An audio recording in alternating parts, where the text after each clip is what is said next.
Hi, this is Marc Morrell for ToonBarn.com, and we're at New York Comic Con with Man of Action Studios. I'm here with Steven, Duncan, and Joe. Noise and we made no noise. Yeah, so it's a very relaxed atmosphere, as you can see here at New York Comic Con and Man of Action Studios. All right, so first off, you have a new show out called Omniverse. Okay, Ben 10. As you know, we started with Ben 10, then we went to Ben 10 Action Force, Alien Force, and then we went to Ultimate Alien, and now we're on Omniverse. Yes. The whole concept that you have created here of creating a whole new show every 2 years, how did that get started?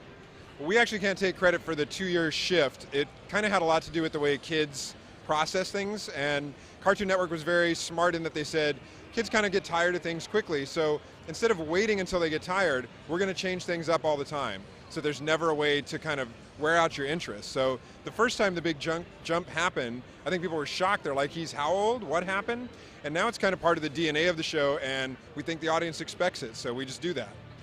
Yeah, what was nice is that it was happening in some of the other popular mediums. Harry Potter, we were following him as he was changing ages, so it just seemed to dovetail really nicely. Okay, so compare this one, Omniverse, to the other two. I know that in the last one we had really 3 main characters. You had Gwen and Kevin and Ben, right? And in this one you have Rook and Ben. How is that different, and why Rook? Well, Ben's universe has expanded a little bit. You're seeing a Ben now who's sort of in charge of, he's sort of up there in the plumber ranks. He's looked at as a legend, but he's still kind of a screw-up. And we've, in some ways, gone back a little bit to the sort of more carefree, loose Ben of the first iteration. Rook is there as literally a rookie, like he's there to be his sidekick, and he loves him and thinks that he is the coolest thing in all the galaxy. And his hero worship gets shaken quite a bit when he sees the reality of what Ben is like. You also really get to see Bellwood as this sort of haven for aliens, so you get to have all these really weird interactions with alien cultures that live underground and how the plumbers work with them. It's a much more expansive world, but at the same time shrinking the cast down to really focus on Ben and then also Rook. And there's a lot of also classic Ben in there too, which is kind of a special treat, I think, for the for fans of the whole series. Okay, so for this particular version of Ben 10, there was a lot of different art and animation that went into this. Where did that come from? Who designed it and that kind of stuff? Well, again, it's part of the reinvention of the show. It's like, people are like, wow, the art's so different this time. But if you think back to the original Ben 10 and the way it changed for Alien Force, that was also a huge leap forward. So the show is, going on 10 years old at this point, and it's really just staying current with the times. What is kind of art doing at this point? How do you stay with stuff that's fresh?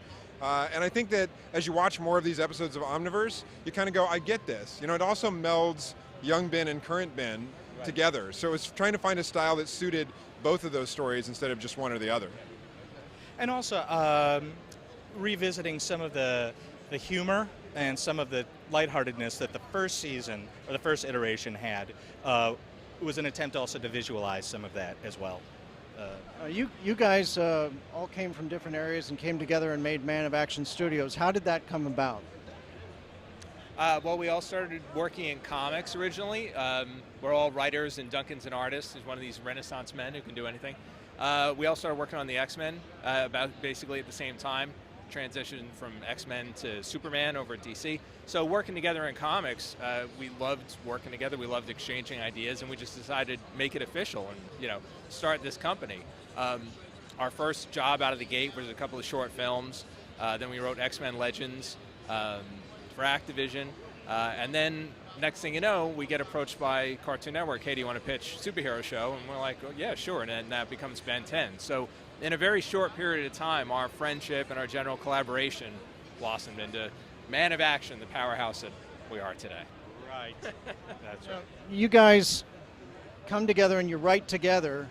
Is there any specialization? Does somebody do the technical aspects of the Ben 10 Omniverse and somebody else does the relationships and all that kind of stuff? Well, Omniverse is actually more Matt and Charlotte over at Cartoon Network doing that show. We are now co-executive producing Ultimate Spiderman, so that's our day-to-day job. Cartoon Network keeps us as consultants and can rely on us anytime they want. We're at their beck and call.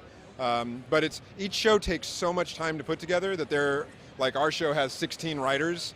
Ben 10 Omniverse probably has 12 to 14 writers, plus the showrunners, story editors, the directors, the art directors. These are big, big, big projects, and they take a lot of people. On any show, there's a writer's room where you have a group of writers. And I don't know if in any particular show you could point out, that's the technical guy, that's the character guy, that's the plot guy.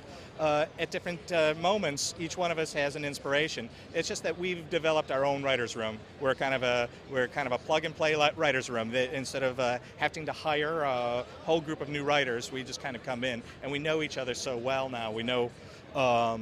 We also rely on each other at different points to be the person who's going to have the good idea after we've talked ourselves into a corner. All right, now video games are a real big part of what Ben 10 does, and over the years we've seen a lot of different video games on all the different platforms come out. Have you guys played those video games, and is there one in particular that you keep coming back to because it's just so good? I've played some of them. I have a young son, so we've had a good time. I just always like the fact that with the motion technology, you could literally like hit your wrist as if you had the Omnitrix on. But no, I just think they've been fun. I mean, and what's fascinating to me is also the really casual side of gaming. Like that Ben 10 game creator, like that continues to be one of the biggest things on Cartoon Network. And they've gotten thousands of games. Like kids have made so many levels for that game. So it's more just watching that inspiration come back is the exciting part for me. Now you've seen in the original Ben 10 there was like 10 different aliens he could be. Now it's like 10,000. Okay, so for people who play video games, that's a huge thing to be able to go through 10,000. Imagine how long that would take, right? My dad was furious when that happened. He called me and he's like, I'm watching the new Ben 10 turn into an 11th alien. It's only supposed to be 10. What's wrong with you? What are you doing? I'm like, no control over that. He's like, well, you should. It's like when they added football teams to the Big Ten in college football. Yeah. All right, so I have to ask the Doctor Who question. All right, would you compare Ben 10 in a way to the way that Doctor Who has reinvented itself over and over and over again? I hadn't heard that one yet. So the idea of the reinvention of the character, I suppose there are some similarities. Now that you say that's kind of interesting. It keeps the concept alive, but the visuals and some of the things that the different performers bring to it add a whole new level without ever obliterating what was already there. So I guess, sure, that. But don't tell Tara or Yuri that we're looking for the new one, because we're not. We love them. We love them. Okay. So I'll ask you about Ultimate Spider-Man now. Our fans love Spider-Man as well as they love Ben 10. Sweet. So what's next for Ultimate Spider-Man? What can we expect? Well, we're in the middle of season 1 right now. Airing. Season 2 will be coming up pretty soon, and what we can say is that there'll be some more familiar Spider-Man characters that are going to be showing up, villain-wise, that you did not see in season 1. Can you throw us a bone, just a little bone? All I can say is. No, I can't actually, sorry. we would always love to. Like, everybody's like, why don't you ever say stuff? And it's because the day you start a job, you sign a thing that says you cannot say anything unless we tell you you can. And how hard is that? If you have it's kids, as how hard hard as being is that? a lizard in a snowstorm. Yes. Right. Yeah, yes. A lizard. When we see these characters, some of the classics and some new Marvel or some Marvel favorites that are coming as villains, there's a lot of reinvention that goes on in Ultimate. We took the spirit of the comics, and always applied it to the show. So you're going to get to see classic villains in ways you've never seen before. Some of them are enhanced. It's actually really exciting when you get to those characters. To play with them in a new way is always a challenge, but very satisfying. You've seen some of the reactions that people have had to Omniverse. Have you gotten a sense as to how they feel about both storyline and art, how people are taking it?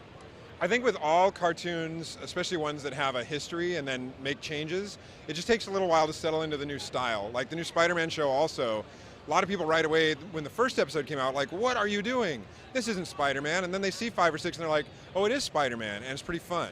And I think Omniverse is having a very similar cycle in that premiere, which was great, still was different, and different is uncomfortable. But then as you watch 2 or 3 or 4, you're like, oh, I get this. This is totally fun. You know, to this day, I have people who approach me who were furious about Ultimate Alien, that version of it. They love the original version, the 10-year-old Ben. That's their show, and different people are going to hold on to it, and it's important to them for different reasons, and it caught their eye at a different time. And with this show, I've gotten mixed reviews. I've gotten people who are upset that it isn't like some of the earlier versions, but I've also gotten people, and this is maybe people who are coming to the show when they just see it for what it is. They love it. So I've gotten the whole swath of reaction. Yeah, we also had similar things happen when the new Voltron Force came out, and the old Voltron, fans were saying, "Hey, that ain't Voltron," but a lot of people caught on to it. But with Ben 10, you've got to realize that the same executive at Cartoon Network, Tram Wigzell, has been on all of these shows. So it's not like new people came in and turned it into something totally different. It's the same crew who loves the character and loves the world, trying to do the next cool thing with it. All right, I know you guys are going to be busy here at New York Comic Con. Is there anything special you're looking forward to seeing, while you're here? I'm looking forward to seeing dinner tonight, but it's the first night and we don't get out till 9, so I'm very terrified. No, I like to walk around and look for new t-shirts. I buy all my t-shirts at Comic-Con, so excited for that. There's a couple of new video games I want to check out, and also I'm going to buy myself an old comic book. Ooh, nice. How old? Oh, old. Like 1930s old? Oh, not that old. No. 1961 through 3 is Yeah, what we've that's been right. buying That's a little bit of. It's going to be a single digit. I usually go on the hunt for a certain number of toys as these sort of holy grails, my convention holy grails. So I got to track those down, and I have my family coming. So actually getting to watch my son and daughter run around here.